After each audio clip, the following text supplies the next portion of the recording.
Welcome to the Process Breakdown Podcast, where we talk about streamlining and scaling operations of your company, getting rid of bottlenecks, and giving your employees all the information they need to be successful at their jobs.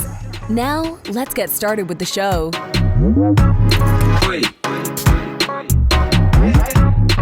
Dr. Jeremy Weiss here, host of the Process Breakdown Podcast, where we talk about streamlining and scaling operations of your company, getting rid of bottlenecks, and giving your staff everything they need to be successful at their job. Before I introduce today's guest, this episode is brought to you by Sweet Process. And Gray, you can relate to this. If you've had team members ask you the same questions over and over again, and it's maybe the 10th time you spent explaining it, there's probably a better way, I imagine. So there is a better way. Sweet Process is a software that makes it drop dead easy to train and onboard new staff and save time with existing staff. And I was talking to Owen, the founder. Universities use it, banks use it, hospitals use it, but I didn't realize first responder government agencies use it in life or death situations. And this is kind of like just like a side comment. I'm like, we should talk about that, Owen. That's big. So you can use Sweet Process to document all the repetitive tasks that eat up your precious time so you can focus on growing your business. They do have a free trial, 14-day trial with no credit card required. Sweetprocess.com, sweet like candy, SWEET process. So today I'm excited. Gray MacKenzie is CEO of ZenPilot, and they give, Gray, you're the perfect person to talk about this stuff, right? They give digital agencies the structure they need to grow quickly and sustainably. And they've helped over 1,600 agencies grow over the past 10 years. He's experienced these pain points, these challenges. He's founder of GuavaBox, and they help B2B tech and SaaS companies build a better growth strategy. And so you can check it out at guavabox.com or zenpilot.com. And Gray, thanks for joining me. Absolutely. Thanks for having me on, Jeremy. When we were chatting, you are really good in talking about systemizing businesses, systemizing an agency, and fine-tuning the different aspects. So I figured maybe we could just walk people through, because you kind of start from the beginning. It's like client journey. Well, even at GuavaBox, you start before that. Like, okay, there's an inbound lead. What's the process for that? Then you have the client come to you. They're not a client yet. Then you take them through the client journey, deliver the experience, and then, beyond. So I don't know if you want to start in the inbound phase and talk about, because I don't know if there's a specific company or agency that you kind of walk this process through. Yeah, we can definitely tackle some of those different pieces. So I think this all kind of stemmed from our experience at GuavaBox, which myself, my business partner, Andrew Dimsky, we started from our college dorm rooms, going back to our college days, like best friends since freshman year. We didn't want the fun to end senior year, so we thought we'd start a company together. I think this is one of the rare stories I've heard where the business was really born out of a desire to keep working together instead of like, hey, we've got a good idea, maybe we should partner up and try this. Yeah.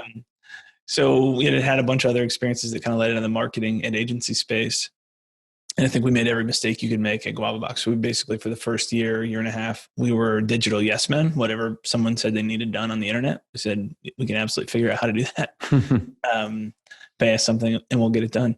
And it was enough to make a business happen. We got to experience and learn a lot of different things, but it was a horrible way to deliver a good experience to customers and ultimately like create results or scale it with any type of profit margin. What were the biggest mistakes you made? Well, I feel like any business is a series of obstacles that you get over. Like first, you got to figure out how to sell something, and then you've got to figure out how to deliver it, and then how to sell it at scale and deliver it at scale. And those are all accompanied with their own problems. But the biggest mistake we made was not choosing anywhere to start. Not say, hey, here's a problem that we're going to tackle. We're going to solve this, and we're going to figure out if we can solve that, if we're any good at it. And then once we've not necessarily mastered and become total experts in that, but once we've got that down, then we've kind of earned the right to move on to the next, the next thing that we want to try and solve and the next service we might want to experiment with. Instead, it was very much, you talk to one person who needs a website, someone else needs an app developed, someone else needs video production, someone else needs SEO or a Facebook page created back when companies were paying just to have someone create their page. And we did all these disparate services. And that was the biggest thing, was just lack of focus around who we really were and what we were doing. So that was one big one, focusing on a problem. Do you still have agencies come to you with those issues, or they pass that one? Most of the time at this point, when we do talk, I talk to a lot of agency owners who are still at that point in business. Most of the agencies who are actively engaging us and we're working with are normally, 10 to 50 person agencies. And they're past the point where they've gotten some area. We'll very often find that even if they're delivering the same service, it's being delivered differently each time. Or they still have too many services, but usually they've got some sense of, okay, we're clearly better at this, kind of what their area of expertise is by the time that we're actively working with them. So it's like a focus issue. I think a lot of it is focus. Is a systems issue and a focus issue. Yeah, I think find a costly pain that a common group of people have and figure out if you've got the expertise to solve that well for them. Talk about that where you went in and they had the exact same service and it was being delivered two separate ways. Yeah, I feel like this happens on almost every client engagement. Yeah. What we hear all the time is, hey, we've got some clients who absolutely love us and some clients who can't wait to be done with us. And it really depends what team internally. So if we take a web agency or an inbound agency, if we get assigned to one strategist and one team, we have a great experience. If we get assigned to someone else, it's like you're working with two different agencies, depending on who gets assigned to it. And the problem there is there's just not enough structure around how, as an agency, we're going to deliver things across the board. And that's the main pain point that we run into. We're working with a web agency right now who's going through that exact same thing. They've got a handful of developers who are really strong, one designer who's really strong, and depending on which designer you happen to get, and also which project manager you happen to get, that determines the success of the project. It's tough with the service business, right? I mean, you are getting people, but what you're coming in is helping. How do you set up a process so that it makes it less likely to happen, right? You've spoken with John Warlow, right? Built This Out. Mm-hmm. So that book, very influential to our thinking too, and was like reading our journey there at the first part of that. It's the same thing. At the end of the day, you're scaling a services business, and all services business revolve around people. The problem is when you're not giving those people a clear structure on how it happens, it's purely reliant on how good a specific person is. And so you look at the super common example is fast food business. Like, how do you get the same experience out of high school kids in one city as high school kids in another city? Right. Obviously, it comes down to the process and the way that they've developed. Yeah. Super standard. Incredible standardization and accountability to those processes. So in the web agency case, Gray, what did you tell them to do? Like, what were some of the things they did to get that rock star developer and that not maybe as good to get closer with the same product? What were the processes you helped them with? Yeah. The first thing is how you set it up. So from a sales perspective, how are you selling this? Because in this example, we had some cases where a client would come in and they'd sell an assessment, basically site map out what needs to happen. And other cases where they'd sell the full project. So they're selling a $50K full project without having scoped it properly, or they're selling a $2 or $3K assessment on the front end. And so that lack of standardization right from the beginning is going to deliver different outcomes for people. So just standardize, say, what are the phases of a client journey that we're going to pull together? And also, what types of projects will we take on? So standardizing the sales process itself. Right. Yeah. If you can pull together, obviously the more common the inputs are, the more common the outcome is going to be as well.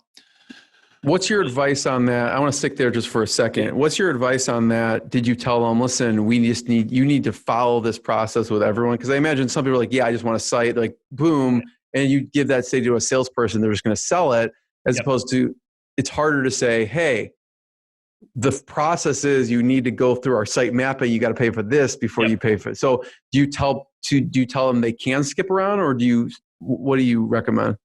I recommend not skipping around. Yeah. So it really comes down to what types of projects you want to take on. So I like, as a salesperson, when I'm selling, I like to use like the bucket technique, and basically in your initial conversation with somebody, you're trying to feel out what the budget might be and share, at Guava Box, we initially did a ton of web design and web projects. And so we have, one bucket that's super customized applications with complex functionality, and that'd be 80 to 120,000. And then we'd have, kind of a marketing site that was pretty heavy in the 40 to 60 range. So anyways, you lay out these buckets of what people might have, you identify them.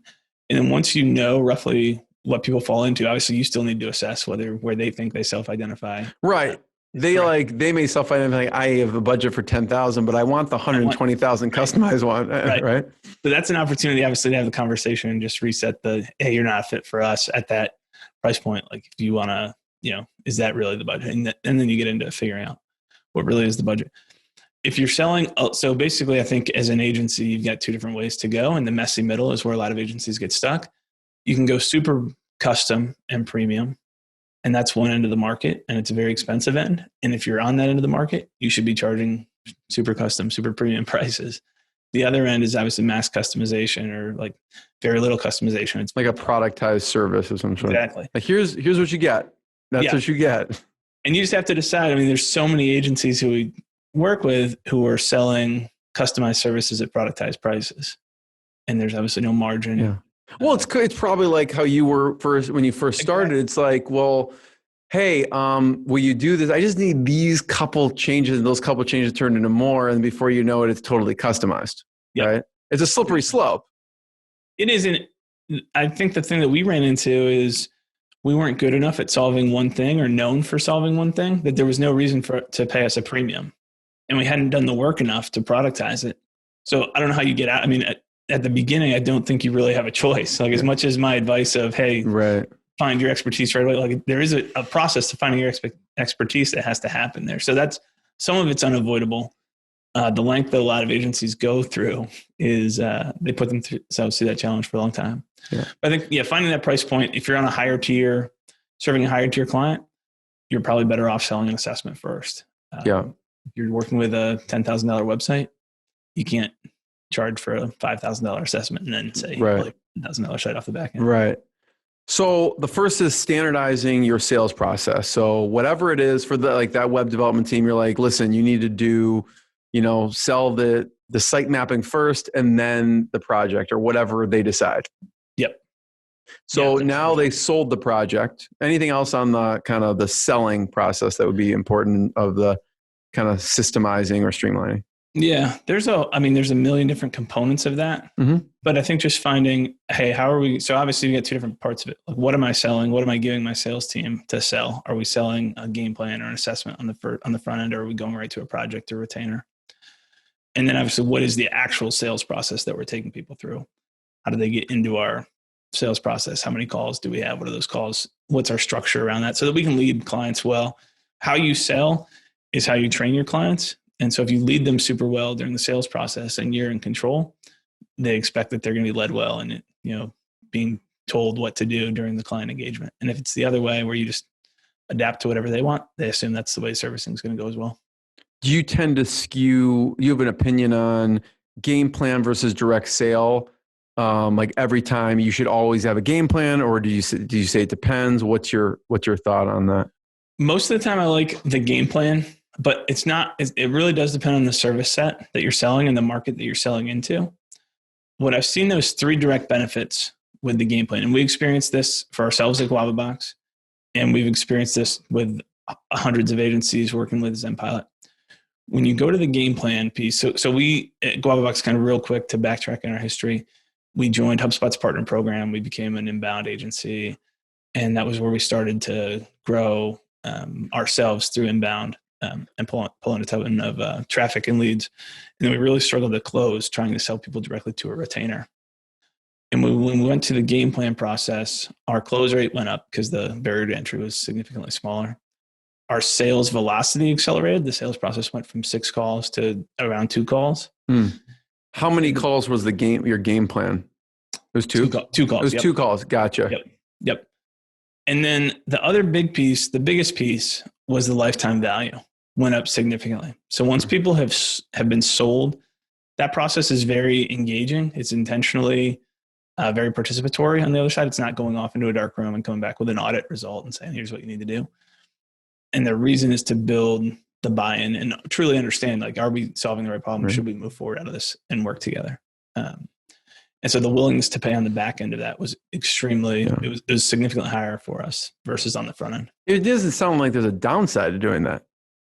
Are there instances where you would say, no, just go straight to the direct sale? So if you're super productized in what the service is, people already have a high understanding. there's generally a lower price tag on what's going to happen and not a ton of customization.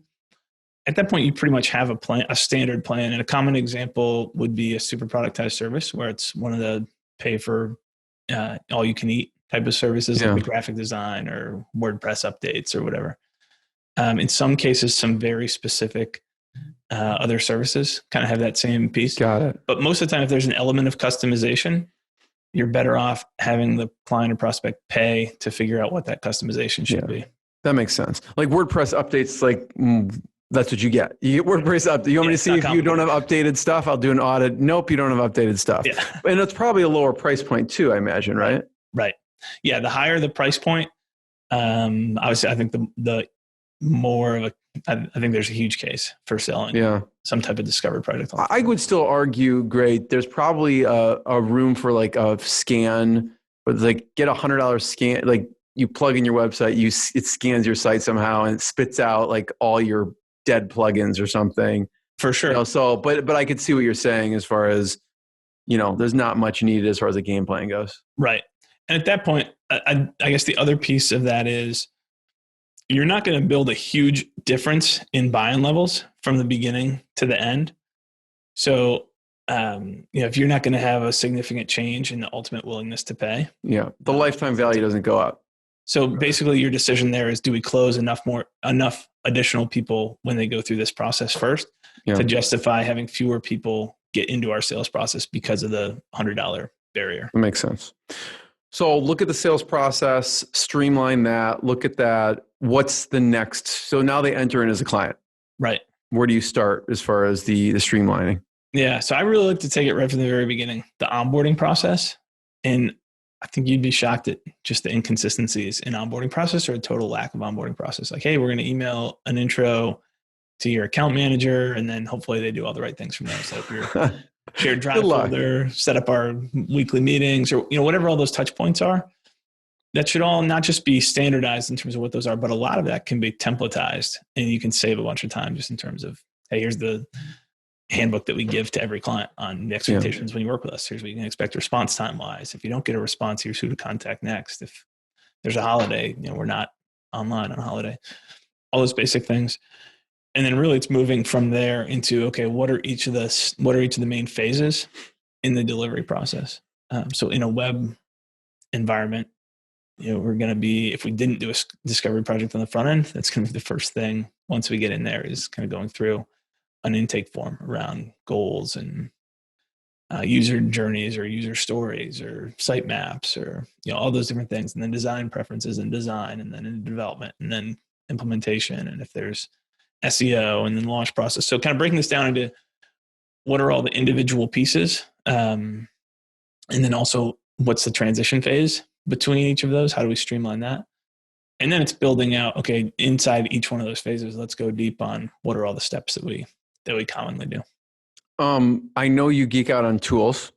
Yeah. So what are some of the tools? And I'll go back to the sales stuff, what some of the tools you recommend. But on this phase, onboarding, there's probably a lot of task management stuff going on. What are some of the tools people should be thinking about organizing? Obviously, that's what part of what Suite Process does.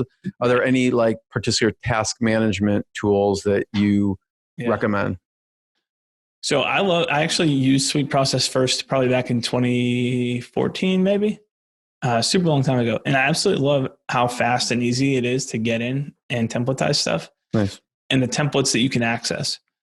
The reason that we moved away from it, and the reason we recommend ClickUp's the main tool that we implement for agencies now and help them get up to speed with, is I'm a big believer in keeping process directly where the work is actually happening. So where all of the all of your detail, we try to build as much as to the extent possible a single source of truth and kind of a delivery hub across the entire agency in one place there. And so some people do still take a tool like Suite Process and say, hey, here's the process, and plug it in as a link to each of the tasks. Exactly. Yeah, I know a lot of people, they'll use Asana or ClickUp, but they'll use like a Suite Process to go, here's the individual, because there maybe you may not want to put like 10 steps in that one thing in ClickUp or Asana. So click on this if you have a question about it. If not, do it, check it off or something like that. There's one potential big benefit to that. And there's a flip side, which is a potential downside, but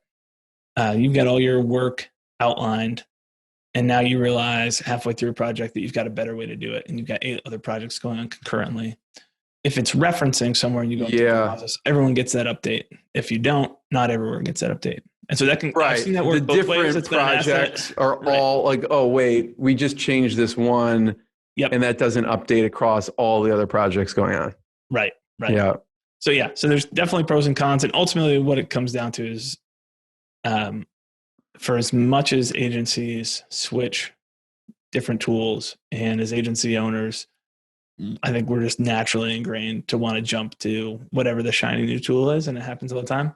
ClickUp seems like, is it newer? I keep hearing more about it lately, and most people use like Asana or Trello or something like that. But I feel like people are talking more about ClickUp lately. Yeah, that's going to continue to happen. 2017, they started out kind of as a really interesting story about kind of starting as a side project and then gaining a ton of momentum into 2017, beginning of 2018, and making a strong push and kind of in the agency ecosystem. We're hitting the point now where not everybody coming to us has either not tried ClickUp or never heard of it before. Now we're starting to get people who've had ClickUp installed for a year and are like, hey, this is kind of a mess. How do we clean this up? Do you have to help clean that up for them? That happens pretty commonly. It's a super flexible software. And like anything, I think your greatest strength is your greatest weakness. So it's super flexible. It's got the perfect hierarchy for agencies. So in that sense, it's great. It's just really easy to mess up when you're initially setting it up and not getting the team to all use it on the same, on the same wavelength and with the same habits. So we'll go from onboarding forward, but let's go back for a second because sales tools. Yeah. Talk about that. What are some things you use? I mean, going back to our HubSpot roots, we're still using HubSpot Sales. HubSpot Sales Pro is what we're using right now for our CRM. Is that equivalent to like a pipe drive type of thing? Yep. Yeah. Pipe drive is super common in the agency space. Some people are still using Zoho, or we run into some larger agencies older agencies who are still on Salesforce. Okay. Anything else in maybe the sales call management side of things? Any softwares or tools or plugins? Right now, we're largely still, there are some other interesting tools, but we've got a pretty basic tech stack of Zoom for calls, which obviously has become the standard here. HubSpot from a CRM perspective. And then there's a couple other pieces that we hook into it. Obviously, you got to figure out your document signing. A lot of HubSpot has an integrated quote solution. Some people use HelloSign or DocuSign. And then there's some other call transcription services. Otter.ai is one that's been helpful. But we don't, in our own tech stack, we don't have a ton else. And I'm not seeing, for most agencies, simpler is working pretty well for them. A lot of them use PandaDoc or Proposify for proposals, but it's not super complex. Yeah. I didn't know if you or saw people using like one of those call tracking things like someone messaged me something about gong.io or one of those things. Any thoughts on those? I think there's potential. Gong's going to be really interesting to watch continue to develop and see where it gets adopted. I think especially as it comes down from some larger teams to smaller teams. And I think we're going to see the feature set of having transcriptions and having the AI, obviously NLP and AI working together to try to spit out analytics on sales team and what specific phrases or what pieces work and which other ones don't work. I've seen very few. I have worked with some agencies who've tried to implement some of that stuff.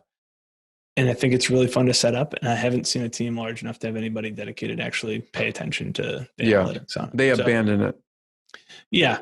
It's like in theory, and I think in practice, it's not a knock against the tool itself. It's just anytime you're adopting a tool, there's got to be someone who's going to own it and ultimately make sure that, hey, we're all going to live by the rules and follow up on it and actually use it. It's really easy for those to fall by the wayside. So we go from sales, onboarding. What would you say what's the next phase that people enter into? Yeah, right away you're into some element of implementation. And here's where it really gets specific to what service you're providing. So if you are in a retainer business, if you're doing inbound, I guess would be the common example where your service set is some combination of content creation and content promotion, basically the production and promotion side, and obviously analytics on the back end and strategy is kind of the underlying piece to all of that. But normally right there, you're into content production. So before we can, there's either website updates that need to get made or content assets that need to be created or web assets that need to get created. And then obviously you'll transition into promotion. So that's where it becomes really service specific, depending on what your agency does. Worked with agencies who are specific as link building for a specific industry, and all they do is link building. And so it's a really clear process. It's a pretty easy value prop to get right away.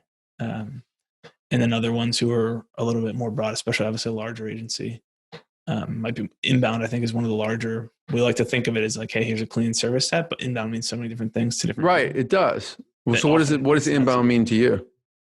Inbound to me is still around. You've got some way of traffic generation in that, which is not unusual, but obviously going back to the original premise of it, trying to be found somewhere. So largely SEO. Some people, partnership marketing starting to play into it. I think it's always comical to look back at the HubSpot history and how paid acquisition of any kind, Facebook ads or whatever, was outbound. And then when it was convenient and there was finally a piece of the tool to play into it, and I love HubSpot for the record, but I think to be fair, once they had a tool set that could help service it, all of a sudden Facebook ads became an inbound tactic. Once there was increased MRR opportunities there and realized, hey, this is not going away. This is going to be here to stick. So I really see it get diced up by. Depends on the service. It does. And I guess for you, for inbound, let's say you're doing whatever paid traffic or something like that. What frequency do you then continually meet with the client? I bet you get that question on, okay, like now we're in the implementation. How frequently should you continuously meet with them? Right. I like to base this one off of, as the first metric to look at, what is the retainer price tag? Because obviously you don't have a whole lot of margin if someone's paying you $2,000 a month to be on weekly meetings. That burns through the budget pretty quickly. If someone's paying $10,000 a month, that's a different story, and you probably should be on weekly meetings with them. So most agencies, we set them up on either a weekly or biweekly cadence. There's very few who will go on a monthly cadence. And that's typically a super productized service at a relatively low price tag. Is there, so like, let's say monthly, what would be an equivalent retainer price? I know it doesn't all fit into the same bucket. Yeah, different services. Well, I think just to go back to the frequency question too, if you're at $5,000 a month or higher as an agency, generally clients are looking for a weekly call. Or it makes sense to be on a weekly call with them. If you're below that, bi-weekly is generally fine. Got it. So implementation, and what would you say comes after that? There's going to be some continuation. So in an inbound example, it's pretty common to take an inbound agency and try and dice up the client journey into 3 separate components, where on the first side, we've got the game plan, whatever that strategic discovery project is. Then we've got like an implementation phase or building the engine, all the content pieces that they're going to need. And then on the back end is a retainer where it's like, okay, now that we've built the engine, we need to fuel this with our ongoing campaigns. And so we've got one price. We'll say we do a game plan at $5,000, an implementation project somewhere between $20,000 and $60,000, depending on what all we're getting into. And that's maybe over the course of 2 months, 3 months. And then we're into a retainer, which is an ongoing 90-day initiatives, build monthly at whatever, $5,000 a month. So at that point, once your initial assets are kind of built, then it's fueling that with a specific campaign. So we're pointing to a specific content offer. We're driving traffic from somewhere. We're nurturing them in a specific way. And then we're adjusting as we need to from there. And then, so that kind of takes to the end of the client journey, but maybe one step beyond that is, what are some of the processes you recommend as far as like an exit? Like we don't like to think about that, but clients, either maybe they're not a good fit or, they just, for whatever reason, grow out of you, or it's not a good experience. So what's some of the processes involved in that piece? So assuming someone was a client and they're exiting for whatever reason, I don't worry too much about building or prioritizing building out a process for when someone's not a good fit. I do think that that's helpful to have. More frequently, what's going to happen is someone may have been a good fit, and for whatever reason, they have outgrown that or have taken it inside, or they've made some other move. So to me, the big pieces are, what is that offboarding process? So there should be a checklist every time we offboard where we've handed over all the assets that we owe them. We never want someone to come back 6 months later and say, hey, can you get me all that stuff? And no one can find it. And the person who was the account manager is gone. And now even though they're not paying us actively, we still look dumb for not having anything in place. So handing over whatever needs to be handed over, terminating access, wrapping up billing, archiving their work in our project management system, ending the deal in our CRM, whatever we need to do, all that kind of stuff should be built. In addition to that, I think you need to have on your account dashboard of all your accounts a marker for what's the end date with people, so you're able to calculate how long you're retaining the average client. And you also want to have some commentary on, basically a postmortem. What went wrong here, or what caused the relationship to terminate? Set a primary reason for why that terminated, and then kind of wrap that up. And what that leads to at scale is the ability to go back and say, we retain the average client for 11 months. When they leave, the number one reason that they don't stick with us is product market fit, or is they were dissatisfied with the relationship with the strategist, and that data starts to become an asset for you to determine where we need to tighten things up or fix things. Oh, it's super important to go back to the point in whether it's the sales process or onboarding process or implementation, where that issue came about, right? For sure. Yeah. And we find super commonly like the three main reasons when we run this, or we go back and survey an agency's past clients, that its rare results are one of the pieces that cause churn. We rarely see the biggest reason someone loses clients is because they goof something big up. Usually you're able to recover if you goof something big up. More commonly, it's the consistent kind of drip, drip, drip, like you got this wrong, or this was late over and over. And it leads to distrust ultimately that the agency's trying, or the team is invested, or that your specific account manager is trying or has your back or is on your side as a client. Yeah. Anything else great to point out in this customer client journey? No, I think we've covered a lot of different things. I think it largely comes down to, I guess I would say the main reason I think most agencies don't have strong processes established is because they're not focused because they're doing so many different things. And so there's no way I'm going to look at an agency who's got 300 different processes that need to get done and say, like, anytime I see that, I just go, I understand why you don't have anything documented, because who would want to tackle this problem?